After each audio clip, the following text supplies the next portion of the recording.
lo que era también la concentración mínima inhibitoria, la mínima bactericida. La mínima inhibitoria es la concentración que hace que detiene el crecimiento, y la concentración mínima bactericida es la concentración mínima en la cual no va a crecer más ninguna bacteria, y es cremada. Recuerden que no todos los antibióticos son bactericidas, no son bacteriostáticos, son mejores los bactericidas. La acción del antibiótico también, para saber más qué significa que sea concentración dependiente o tiempo dependiente. El medicamento que es concentración dependiente, lo importante es que llegue a tener, lo importante es la concentración que tiene. O sea, cuanto más alta la concentración, ya va a ejercer su acción. O sea, un medicamento que tiene un efecto de concentración dependiente, lo importante es la concentración en la que tiene. No importa que no esté 24 horas por encima de la concentración mínima inhibitoria. En cambio, hay otros medicamentos que son tiempo dependientes. Cuanto más tiempo está por encima de la concentración mínima inhibitoria, ejerce su efecto. Están también los tipos de resistencia, que es la natural, la resistencia que naturalmente tiene la bacteria en antibiótico. La adquirida es cuando una bacteria inicialmente era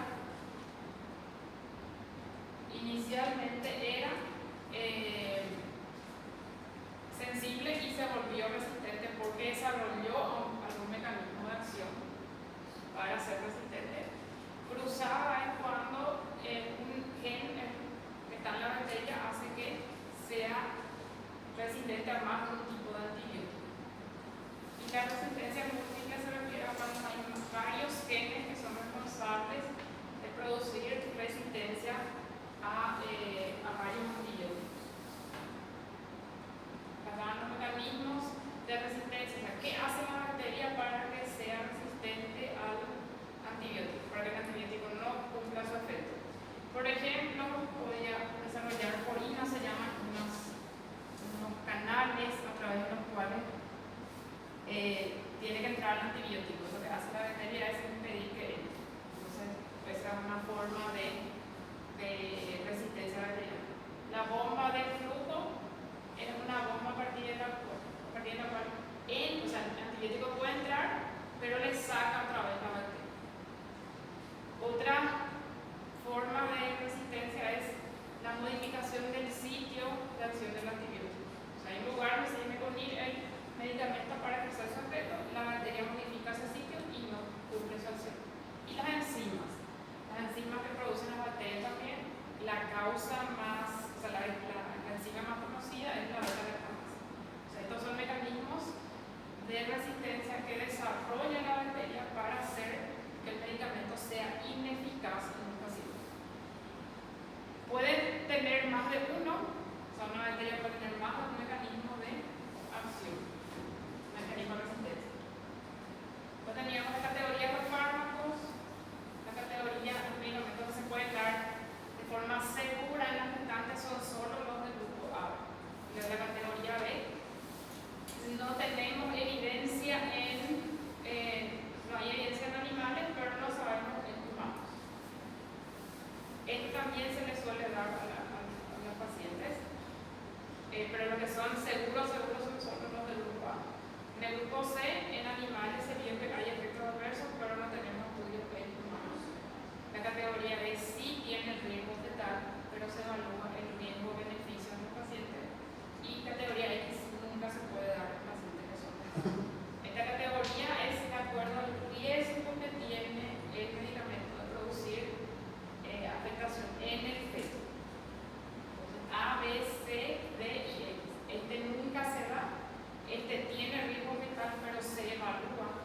Si la paciente está con riesgo de vida, el medicamento le puede salvar la vida a la paciente. Ahí se le puede dar a la paciente. Acá en animales hay evidencia de daño, pero no tenemos en humanos. En animales no hay evidencia de daño, no tenemos estudios. Y estos son los que son considerados que sí son seguros porque hay evidencia en humanos que no hay daño, pero son muy pocos. Después de la profilaxis antibiótica, tienen que recordar la profilaxis que se hace en fiebre reumática, se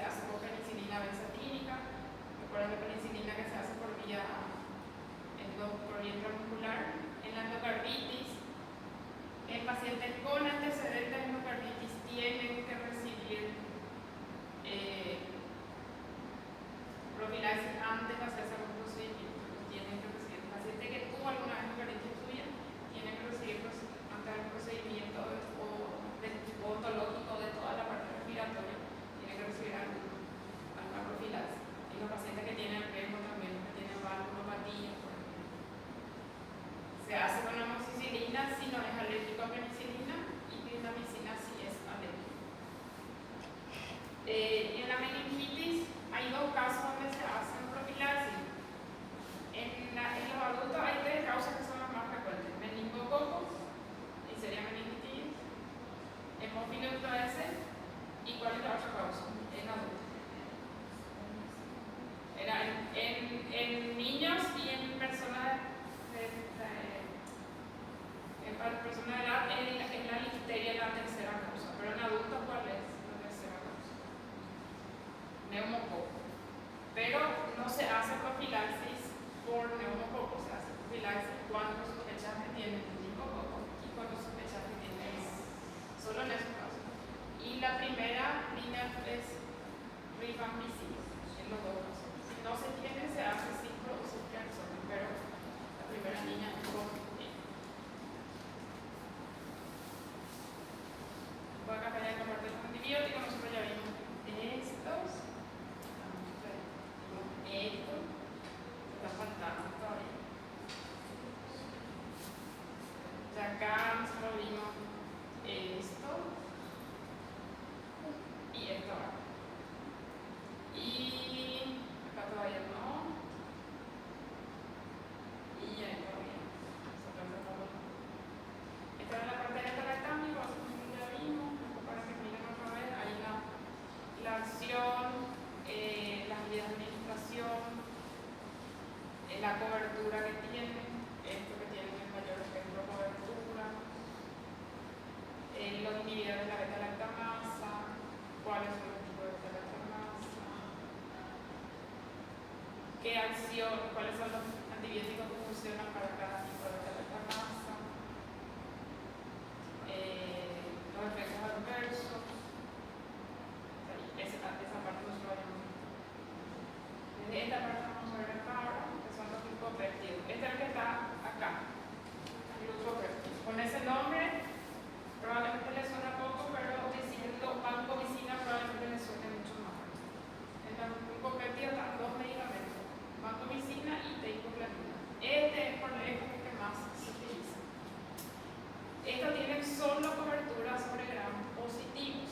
De todo lo que nosotros vimos, es el primero que solo tiene cobertura sobre gram positivo, porque los otros tenían cobertura o sobre gram negativo o sobre gram positivo y gram negativo. Beta-lactámico eran sobre los dos, positivos y negativos. Macrólidos también. Después vimos polimixina, eso sí, sobre gram negativo nomás. Después los aminoglucósidos que recién vimos, también positivos y negativos. Y la vancomicina o glucopéptidos solo sobre los gram positivos.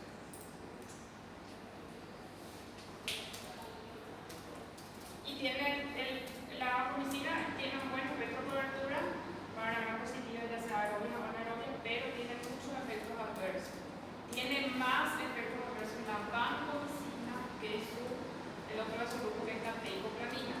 La vancomicina es nefrotóxica, así como la aminoglucósida y también la polimicina. Puede producir neurotoxicidad con lesión también del nervio auditivo, puede producir también pérdida de la audición, puede producir lesiones en piel, puede producir neutropenia, flebitis también. Y este síndrome es un síndrome que se llama síndrome de nombre rojo, que solo se produce por la vancomicina. Eso es algo que solo se ve por la vancomicina, el síndrome de nombre rojo. La vancomicina lo que hace es, ahí decía, actuaba sobre la síntesis de la pared celular. En la pared celular generalmente se va uniendo, o sea, las dos capas se van uniendo a través de esto. Y lo que hace la vancomicina es evitar que esta unión se produzca. Entonces se mete acá, esto que está libre, la vancomicina se mete acá y no permite que haya esa unión. Entonces afecta a la pared celular. Ese efecto bactericida. ¿Cómo? Ese es el efecto bactericida. Tiene un efecto bactericida, por eso no tiene. Tiene cobertura sobre varias bacterias que son resistentes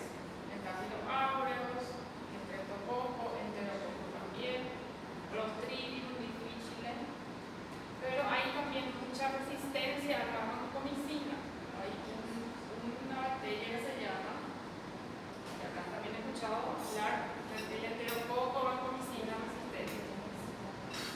El enterococo vancomicina resistente lo que hace es modificar el sitio donde va, o sea, el anclaje, la unión de la bacteria al antibiótico. Entonces, en el que es susceptible, en el que es sensible a la vancomicina, se une bien. En cambio, cuando una bacteria es resistente a la vancomicina, se modifica la estructura del sitio de unión de la bacteria y no permite que se une, porque es diferente el sitio donde se va a unir. Las bacterias enterococo vancomicina resistentes fueron una de las primeras multiresistentes que aparecieron antes de KPC, antes de bacterias resistentes, Escherichia, por ejemplo, resistente. Uno de los primeros que aparecieron fueron el síndrome del hombre rojo. Eso recuerden bien, solo se produce por vancomicina. Es un síndrome que se produce generalmente cuando se hace rápido la medicación. No es una respuesta alérgica, o sea, que si el paciente presenta síndrome del hombre rojo ya no puede recibir. Puede recibir otra vez el medicamento con los cuidados, o sea, tomando los cuidados necesarios. El síndrome del hombre rojo se suele ver cuando se hace rápido la medicación. Entonces el goteo, la vancomicina hay que pasar lentamente. El goteo, porque se hace por vía venosa, tiene que ser, algunos hacen en 1 hora, 2 horas, incluso 3 horas. Que tiene un poco más de se puede hacer hasta en ese tiempo. Entonces, la medicación se prepara y se administra hasta 3 horas, porque esto se ve cuando se pasa rápido la medicación y se libera histamina. Esta reacción entonces se relaciona con la liberación de histamina. El prurito, el pica, el eritema, que se suele ver en esta parte y acá en la espalda, en la parte alta de la espalda del cuello y también en la cara anterior del tórax y cuello. Se llama los síndromes del cuello rojo o síndrome del hombre. También porque se libera histamina le produce vasodilatación y puede hipotensar el paciente. Puede producir, aparte de estas manifestaciones, que está rojo, que le pica, que tiene ese eritema, puede producirle también hipotensión. Solo se produce por vancomicina.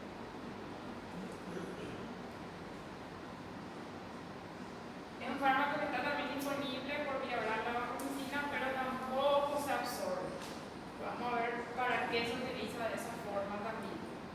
Pasa bien a los tejidos, es un medicamento que también se ajusta en insuficiencia renal porque le afecta la funcionalidad renal y se recomienda el monitoreo plasmático, o sea, se recomienda que se haga en el paciente si va a recibir mucho tiempo, por ejemplo, vancomicina, que se desglose en sangre el nivel de vancomicina, para ver cómo está el nivel y que el paciente no se intoxique. Se puede hacer por vía intravenosa, intramuscular, se puede hacer por vía intratecal. La pasada preguntaba qué significaba que sea intratecal. Cuando se hace por vía intratecal, se administra directamente en la columna, se administra el medicamento, o también se puede hacer vía intraventricular. ¿Cómo se hace esto? Se pone un dispositivo para administrar medicamentos. ¿Y por qué se hace esa cosa? ¿Por qué es de esa forma? Porque no pasa bien la barrera hematoencefálica. Entonces, si tenemos una meningitis por ejemplo, enterococo sensible a vancomicina, ¿cómo vamos a notar? Es mejor de esta manera porque no pasa bien el líquido no pasa bien la barrera hematoencefálica. Entonces, se hace o por vía intratecal, directamente en la columna, o en el ventrículo, se pone un dispositivo. Generalmente estos tratamientos duran bastante tiempo, 3 semanas por ahí. Entonces, justifica hacerle esto al paciente porque va a recibir varios días la medicación. Está la medicación intratecal, intraventricular. Y la vancomicina se puede hacer por vía oral en el caso de la colitis pseudomembranosa, que era producida por el clostridio.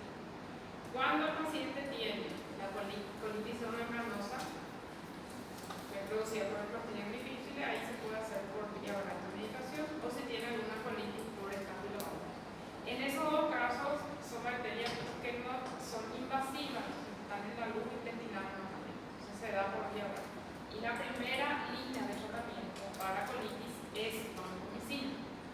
Ahora, no hace falta hacer vancomicina venosa para la colitis venosa, porque hay efectos locales.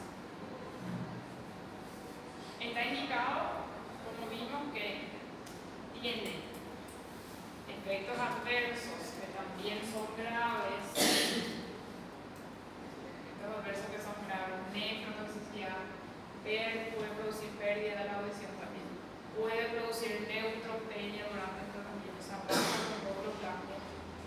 Es un medicamento que se indica cuando tenemos bacterias que son resistentes, infecciones por gram positivo, pero que finalmente son graves, producidos por bacterias que son resistentes a los antibióticos. Infecciones graves por gram positivo, resistentes a antibióticos, o es una opción también en pacientes graves que son alérgicos a la penicilina, porque no hay reacción usada con la penicilina. En vez de darle penicilina, porque es alérgico el paciente, puede recibir una penicilina. Entonces, la indicación principal es infecciones por gram positivo, resistente a penicilina o inalérgico a penicilina.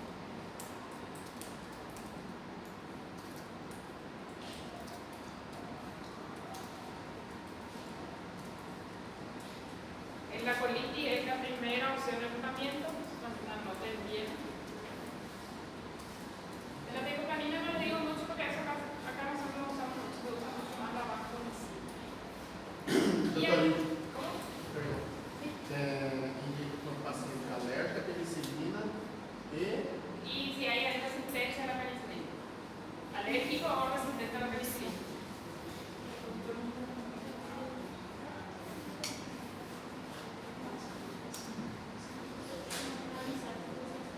Pero ya está medio también. Bueno, gracias. El Lucas es otra cosa. Sí, de acuerdo. No sé, a mí no me dijeron, no sé, creo que no.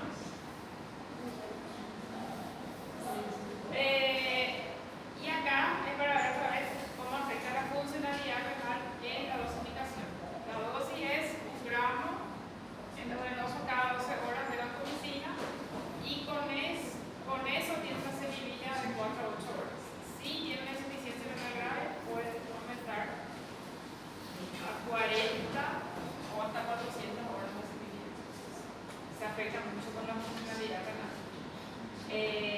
Son muy nefrotóxicos, vancomicina, colicicinas y aminoglucosa. Son todos muy nefrotóxicos. O sea que son nefrotóxicos y se tienen que ajustar en caso de insuficiencia renal.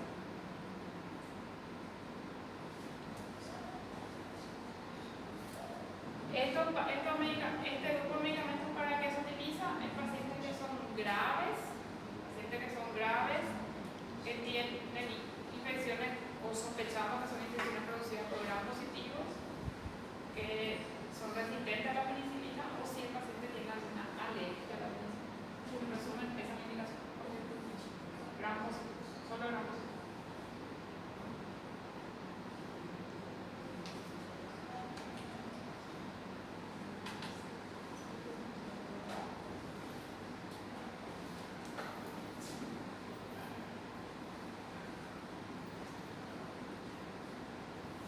Otro antibiótico es la raptomicina. Este es un antibiótico también más nuevo que los demás. Este está solo disponible en una administración por vía endovenosa. Solo por vía endovenosa, no se puede administrar por vía oral.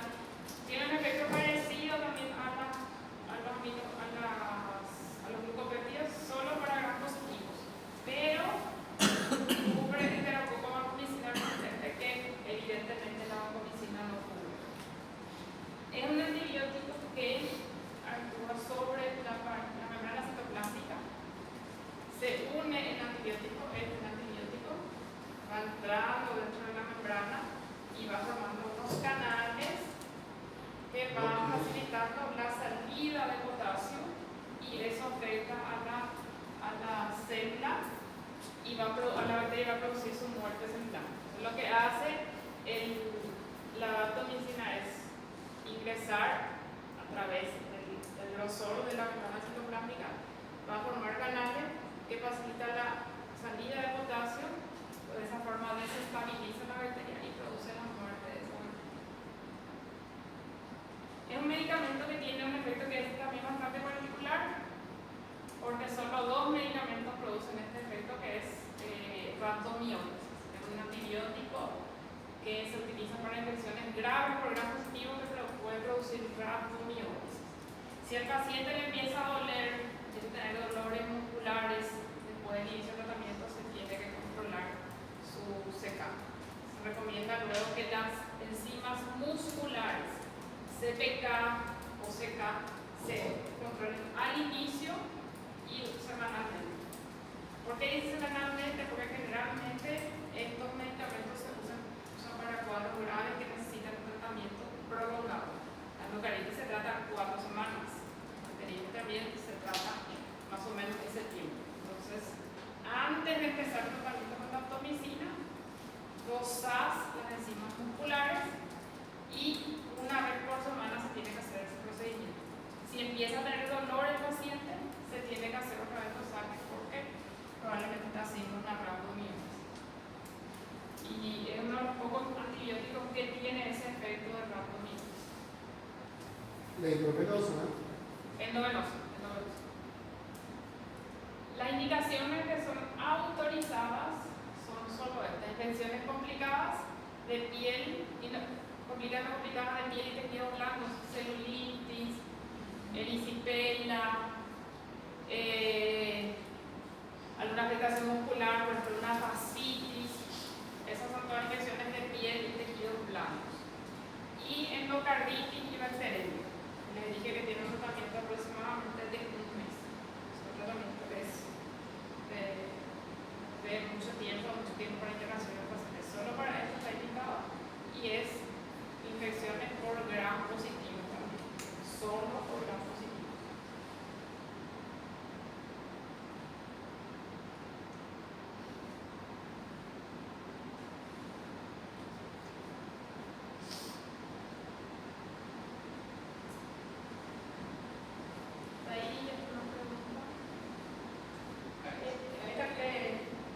Estos medicamentos están clasificados más por el tipo de acción de los medicamentos, por el lugar donde están esos medicamentos. La vancomicina, la daptomicina actúan sobre la pared o la membrana celular. A ver, vamos a repito. La fosfomicina es un medicamento que está disponible para administrar por vía endovenosa y vía oral. La utilización para la que más se le da es para infecciones urinarias. Un medicamento que también está disponible por vía parenteral, pero su principal utilización es para infecciones por vías urinarias porque tiene buena cobertura sobre gram negativos.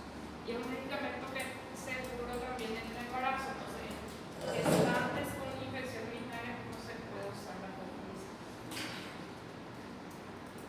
Más para eso. No tiene ningún efecto adverso característico. Yo les digo a los otros, recuerden por nefrotoxicidad, porque tenés que saber que si tu paciente recibe vancomicina o recibe aminoglucosis o recibe polimicina, puede tener afectación renal y vos tenés que controlar eso. Ahora con la fosfomicina no hay ningún efecto que sea característico. Puede producir molestia gastrointestinal, pero nada más, ninguno que sea característico de ese antibiótico. Entonces, la fosfomicina se utiliza para infecciones urinarias principalmente y se puede usar en pacientes que son gestantes. Usando em pacientes Gestantes, grávidas. Porque tiene cobertura sobre bacterias que son responsables de infecciones urinarias, por ejemplo, de COVID. Professora, não entendi. Pode ou não pode usar? É um gestante, você pode.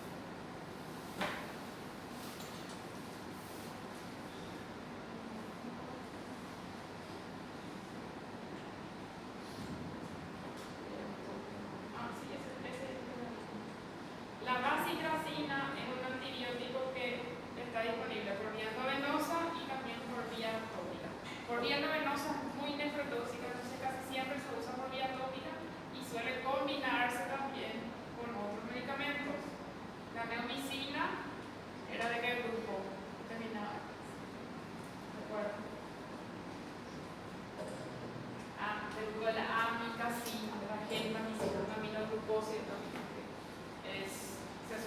combinar cuando es por vía tópica. Se utilizan mucho más para infecciones de piel o infecciones oculares. El ungüento suele venir para la parte ocular. Entonces, la principal utilización es para infecciones de piel, infecciones oculares, porque cuando se hace por vía endovenosa es muy nefrotóxica. Entonces, en la práctica, su utilización es mucho más por vía local o tópica, que en la piel y en los ojos, y sirve para bacterias gram positivas y también gram negativas. O sea, infecciones de piel y oculares producidas por bacterias gram positivas y gram negativas, y tiene muchísima nefrotoxicidad cuando se hace por vía endovenosa. Si por vía tópica no tiene esa toxicidad.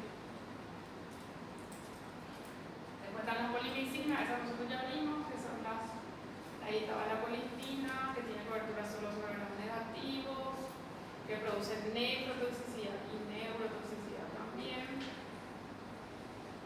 que tenía su forma de utilización también era dependiendo de la infección, vía endovenosa inhalatoria para cuadros respiratorios, vía sistémica para vía endovenosa para cuadros sistémicos, vía oral para esterilización intestinal y vía tópica para infecciones locales, que producía mucha nefrotoxicidad